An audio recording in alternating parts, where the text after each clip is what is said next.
लोगों से कहना चाहता हूं, कम मेक इन इंडिया।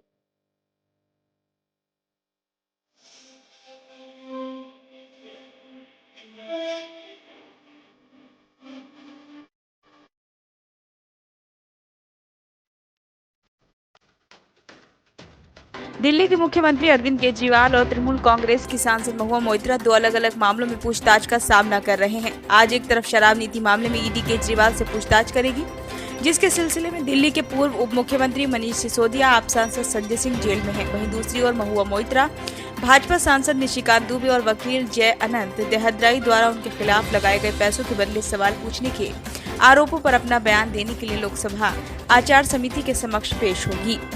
इस बीच अरविंद केजरीवाल और महुआ मोइत्रा दोनों को भ्रष्ट बताते हुए निशिकांत दुबे ने कहा कि दोनों 2 नवंबर को हाजिर होंगे। उन्होंने सोशल मीडिया प्लेटफॉर्म एक्स पर पोस्ट कर दोनों नेताओं को 2 नंबरी कहा है।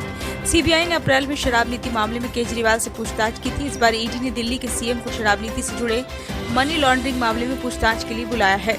हाल ही में सुप्रीम कोर्ट ने मनीष सिसोदिया की जमानत याचिका को खारिज कर दिया था। आम आदमी पार्टी ने कहा कि विपक्षी नेताओं को चुप कराने की भाजपा की लंबी योजना के तहत पूछताछ के बाद केजरीवाल को गिरफ्तार किया जा सकता है। आप सांसद राघव चड्ढा ने कहा कि केजरीवाल के बाद हेमंत सोरेन, तेजस्वी यादव, ममता बनर्जी, अभिषेक बनर्जी, पिनराई विजयन, एमके स्टालिन और फिर महाराष्ट्र के विपक्षी नेताओं की बारी होगी। वहीं आपके सौरभ भारद्वाज ने कहा कि यही भाजपा चाहती है कि हर कोई जेल में हो। लोकसभा में पैसे लेकर सवाल पूछने के मामले में तृणमूल कांग्रेस की सांसद महुआ मोइत्रा आज संसद की आचार समिति के सामने पेश होंगी। महुआ की पेशी से पहले बुधवार को गृह, विदेश और आईटी मंत्रालय ने कमेटी को अपनी रिपोर्ट पेश कर दी है। इसमें आईटी मंत्रालय ने सांसद की आईडी दुबई में 49 बार लॉगिन होने की पुष्टि की है। कमेटी ने गृह मंत्रालय से तृणमूल सांसद की 5 साल के दौरान विदेश दौरे और विदेश मंत्रालय ने इस दौरान उनकी गतिविधियों की जानकारी मांगी थी। दोनों मंत्रालयों ने इससे संबंधित रिपोर्ट दे दी है। अब इन सूचनाओं के आधार पर कमेटी तृणमूल सांसद से पूछताछ करेगी। कमेटी संभवतः इस रिपोर्ट के बाद अपनी सिफारिश लोकसभा स्पीकर को भेज देगी। महुआ ने लिखा, मैं रिकॉर्ड पर रखना चाहती हूं कि प्राकृतिक न्याय के सिद्धांतों को ध्यान में रखते हुए मैं हीरानंदानी से जिरह करने के लिए अपने अधिकार का प्रयोग करना चाहती हूं। जिरह का अवसर दिए बिना पूछताछ अधूरी और अनुसूचित होगी।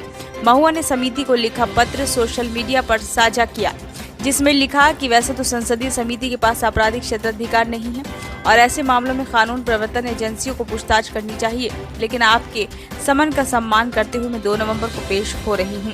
आपके सामने मुझ पर लगे आरोपों का खंडन करूंगी। साथ ही मैं चाहती हूं कि मुझे रिश्वत देने का दावा करने वाली हीरानंदानी से सवाल जवाब करने की अनुमति दी जाए।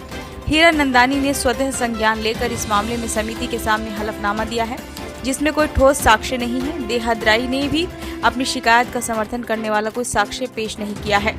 मामले की गंभीरता को देखते हुए ये जरूरी है कि इन दोनों व्यक्तियों को भी बुलाया जाए और पूछताछ की जाए, ताकि समिति के सामने पूरा सच आ सके। ब्यूरो रिपोर्ट, नई दिल्ली।